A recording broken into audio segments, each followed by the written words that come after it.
to our shorelines. Now, if you're ever around the coast, around Sydney, or all the way down to Jarvis Bay, you may see this species of seal. There's actually more New Zealand fur seals in Australian waters than there are over in New Zealand. Now, Bondi here is a rescue. He came to us from the very famous Bondi Beach with a really large shark bite on the left side of his body around 8 years ago now. Now, due to the extensive time he spent recovering, he was deemed unfit for re-release because he lost his skills in hunting.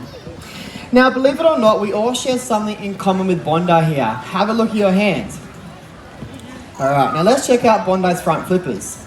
Bondi's front flippers here share the exact same bone structure that our hands do. And it's that bone structure that allows seals like Bondi to move around on land with quite some ease. Oh, I'll go to Bondi. Okay, you get it. Sorry, buddy. Come back up, Bondi. Good boy. Now, as I was saying, it's those flippers that allow seals like Bondi to move around. So, let's have a... Oh! He is doing his own thing today, and that's totally fine. You do you, Bondi. Now, as Bondi makes his way to the top of the wharf, you would have just noticed how easily he can maneuver around. It's those flippers that allow seals like Bondi to get around. Now, of course, we all know seals do their best work in the water, and that's exactly what Bondi is demonstrating. This behaviour is known as porpoising or bowing. Now, as he's doing this, you'll notice he's taking a quick breath of air while keeping up that speed. This is great for hunting down prey, and also really great for evading predators. Good job, Bondi. Now, speaking of predators, the ocean is full of them, and seals are a really formidable one as well.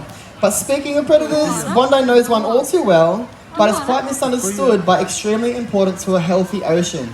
And I think we all know what this looks like, so yell it out if you know what it is. What is it, Bondi? Yeah, a few loud voices. Shark.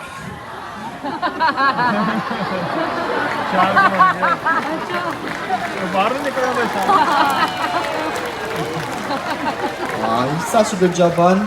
Now, although Bondi looked like a shark right there, what he was actually showing us is a natural behaviour in which seals use to cool down.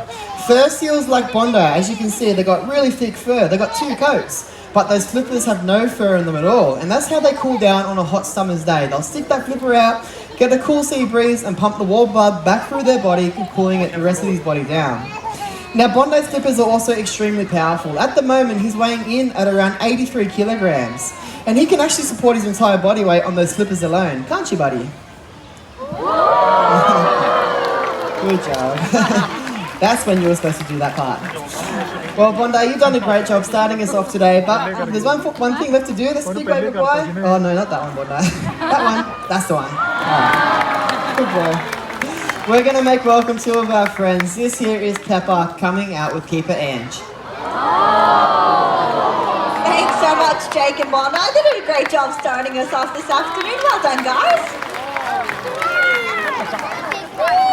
This handsome boy next to me is Pepper, and Pepper is a 13-year-old California sea lion. And Pepper is out here to show us all the life of a seal.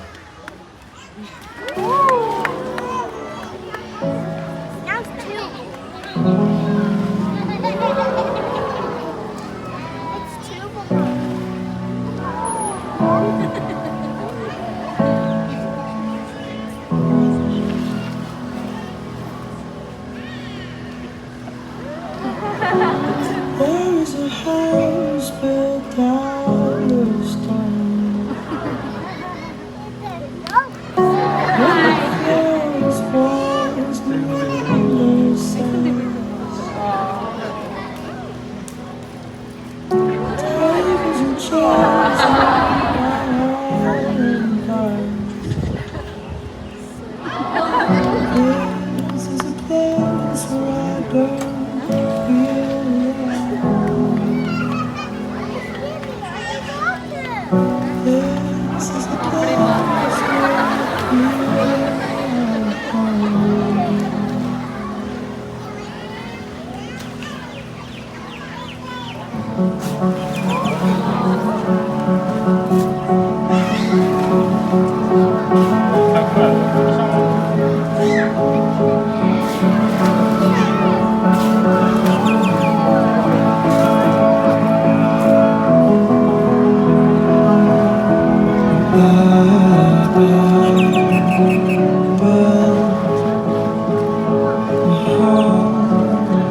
life for a seal in the wild isn't always easy, and human impact is one of their biggest challenges.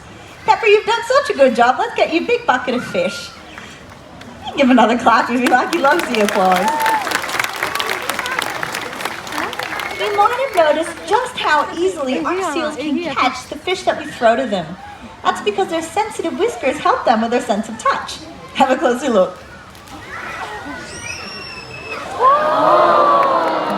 Great job, Pepper. Now let's see just how easily Pepper can move his whiskers about.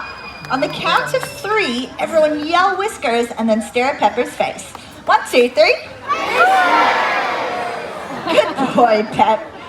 At the base of each one of those whiskers is a tiny, sensitive nerve fiber that helps with a sense of touch. This is how seals can find their fish when they're out in dark and murky water and they can't rely on their eyesight. Now, Pepper here has a very healthy appetite, and every day he's packing away about 11 kilos of fish. That's 2 buckets like this all the way up to the top. But, Pepper, what happens when that seafood runs out? It's pretty sad, isn't it, buddy?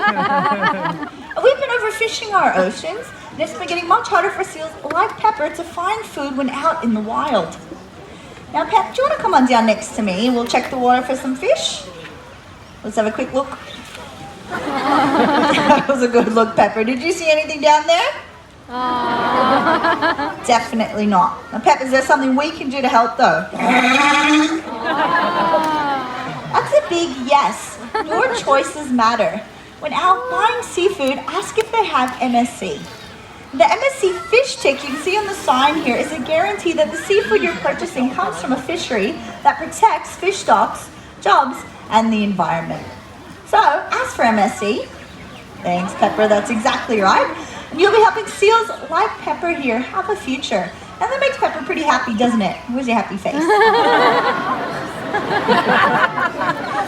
That's lovely, Pepper. Thanks, buddy.